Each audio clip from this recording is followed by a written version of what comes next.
Good day, engineers. So today we are going to discuss chapter 4. So additional topics on equations of order 1. So ito, additional na lang siya sa mga types na una na nating na-discuss. So meron na tayong 4 na types na na-discuss, and for this lecture video, we will discuss the type 5, or the integrating factors found by inspection. So we are concerned with equations that are simple enough to enable us to find integrating factors by inspection. The ability to do this depends largely upon the recognition of certain common exact differentials and upon experience. So below are the exact differential that occur frequently. So dito sinasabi niya yung ability natin mag-inspect is depends upon recognition of certain common exact differentials and upon experience. So kapag marami na kayong sinusolve ng mga differential equations, so may mapapansin na kayo doon na mga lumalabas na exact differential tulad ng, for example, ito, x dy plus y dx. So kapag may nakita kang x dy plus y dx, pwede na natin siyang i-substitute as the derivative of x and y, or dxy. So kapag ganito naman yung ating nakita or mapalabas, so pwede na natin siyang palitan ng ganyan. So ganun din sa 3, 4, 5, or hanggang 13. So sa ibang reference book, baka magtaka kayo kasi konti lang yung mga binibigay nilang mga exact differential na lumalabas o labasin sa mga problem. So, ito, pinagsama-sama ko na iba-ibang reference yung ginamit ko para makakuha ng 13 exact differential. So, ito, kailangan ma-familiarize nyo para kapag nagsosolve kayo at may makita kayong ganyan, so, pwedeng i-substitute na lang natin para mas madali nating masolve. So, let us discuss the examples. So, obtain the general solution. So, meron tayo dito y times 2xy plus 1 dx minus x dy equals 0. So, dito, kailangan alam nyo kung paano nyo mapapalabas yung mga formula na binigay natin kanina. So, una, simplify muna natin to, magiging 2x y squared, or distribute muna natin yung y plus y times dx minus x dy equals 0. So next, tawag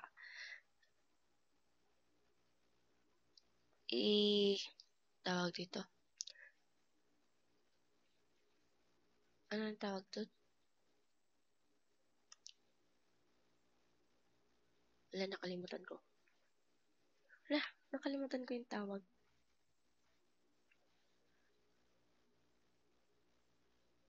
I-distribute pala. Sorry. Bangag. So, i-distribute muna natin yung dx. So, 2x y squared dx plus y dx minus x dy equals 0. So, after none, kung titignan nyo to, y dx minus x dy, meron ba yan sa formula natin? Ito. So, balikan natin yung formula. Diba yung nasa kabilang slide ay y dx minus x dy. So, ito, hindi na siya pwede. Kasi plus to, positive.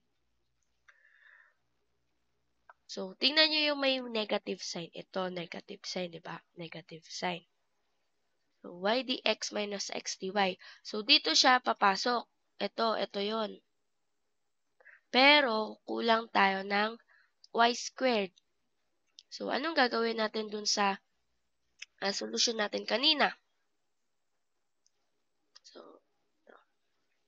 So, para magkaroon ng y squared dito, pwede tayong mag-divide ng y squared.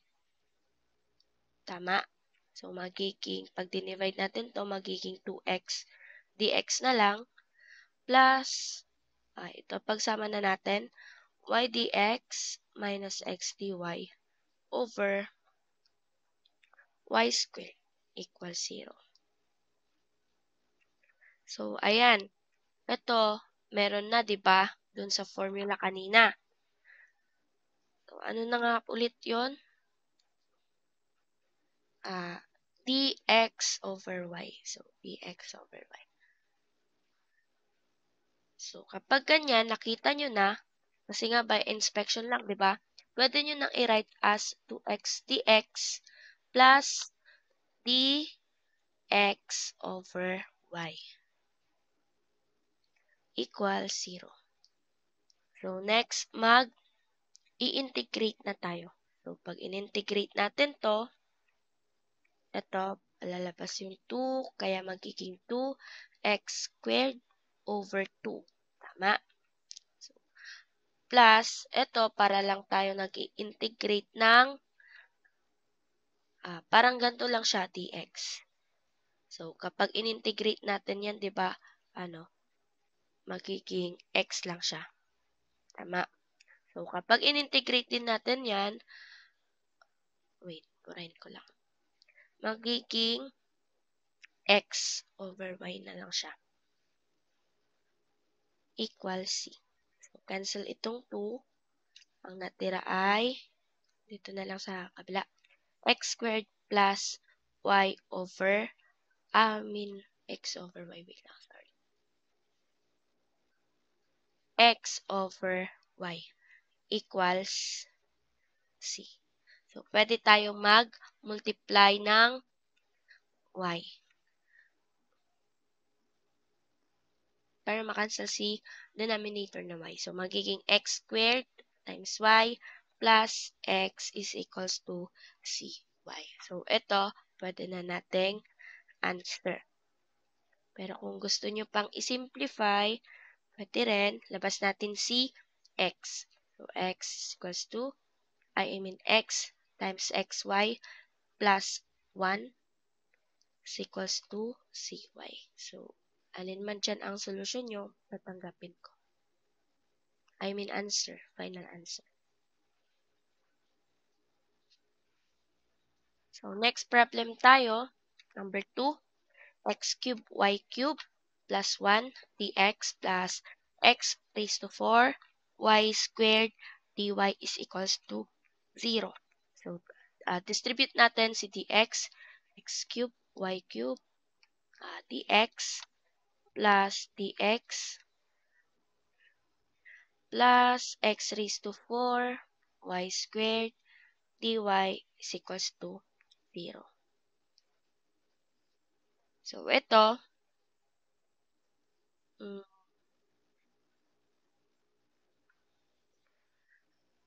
pwede natin kunin dito si y, si dx,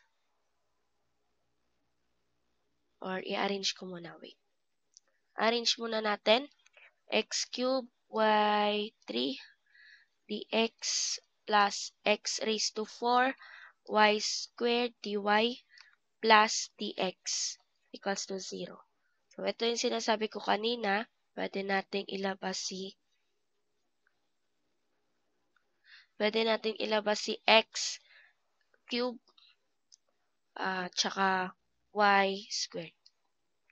So, ang matitira dito ay y dx. And ang natira naman sa pangalawa ay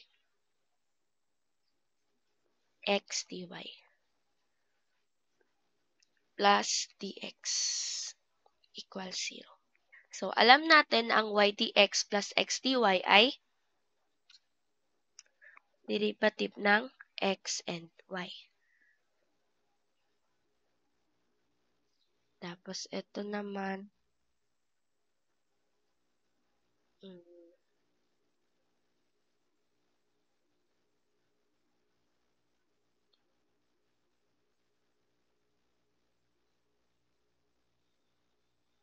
magiging x cube, y squared, plus dx equals 0. So, ito, kasi 'di ba ito derivative ng x and y. Ito, x cube, y squared. So, pwede tayong mag-cancel ng isang x para maging wait lang, para maging x squared tsaka y squared lang siya.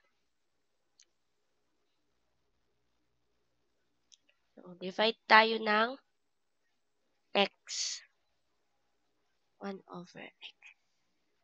So, magiging x squared, y squared, dx y plus dx over x equals 0.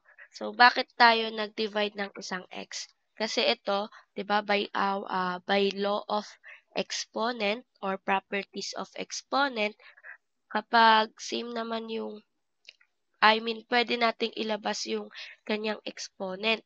So, magiging xy squared.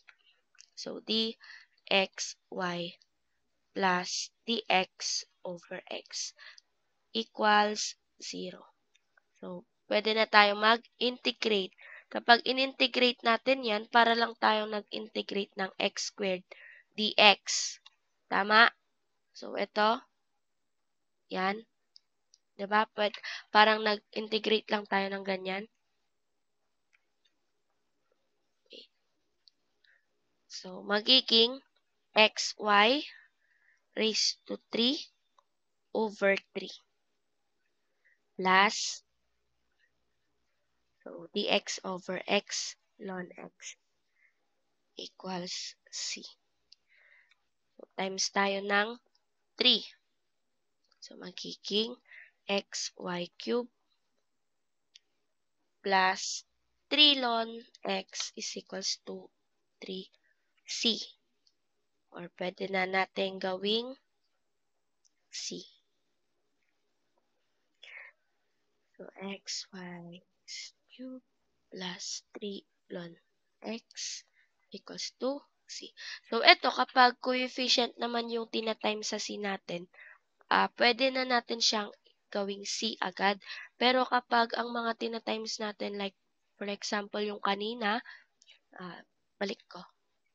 So, ito, may tinimes tayo dito na y. So, y is a variable. So, hindi natin siya gagawing c lang. Pero kapag number naman or constant, so, pwedeng gawing c na lang natin. Kasi, yung c kasi constant naman yan, number din yan. So, pwede na to, or x cube, y cube, plus d ln x is equals to c.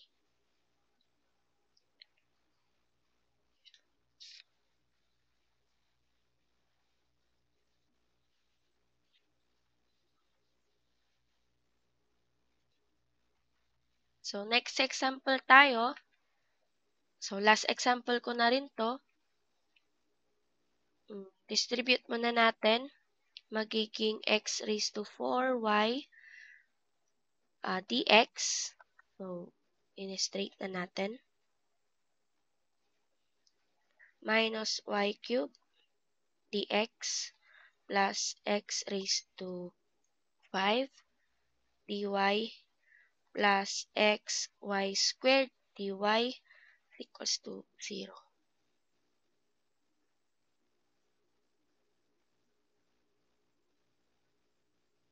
So, pagsama natin, magiging x raised to 4y dx, tapos plus x raised to 5 dy plus x y squared dy minus y cubed dx equals to 0. So, labas natin dito si x raised to 4. So, matitira y dx plus x dy. So, dito sa pangalawa, pwede nating ilabas si y squared. Magiging x dy minus y dx equals 0.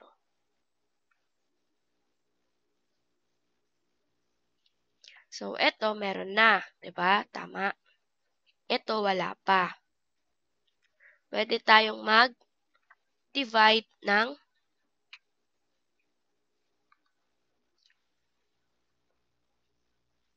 x raised to 4 para mawala ito. Maging 1 over x raised to 4. So, y dx plus x dy plus y squared x dy minus y dx is equals to 0 over x raised to 4 pala. Sorry. Next, pakita ko muna ata. Wait lang. Pakita ko na lang muna So, cancel na to. Magiging y dx plus x dy. So, pinakita ko lang para pag nag-notes kayo, maganda.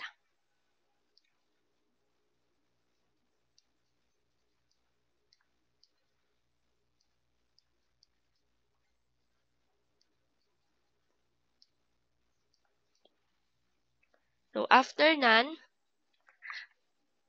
so, ito meron na, di ba? Check na to. Wait. Check na to, di ba?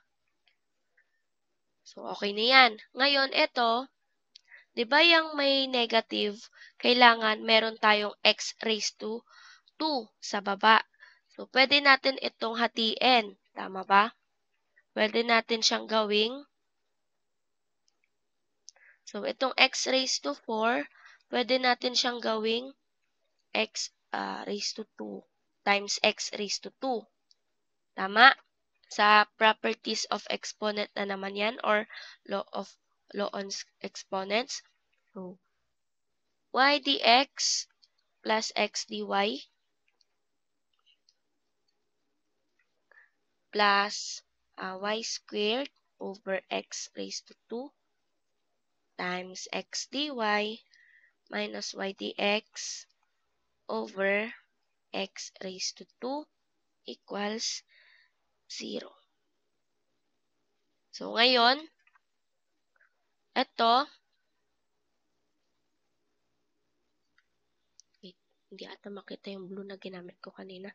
So, ito, di ba meron na naman tayong law of exponents na a squared is equals to b squared ay pwede nating i-write as a over b squared.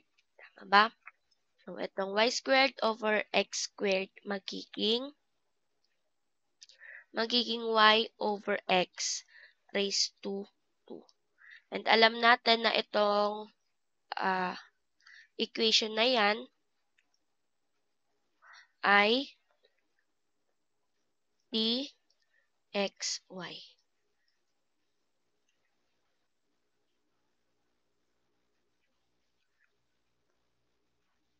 Di pala to. Times, ito naman, ano siya?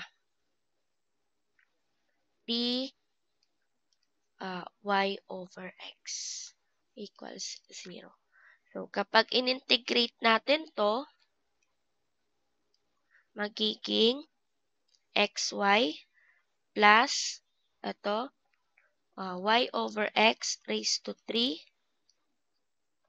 over 3 equals c.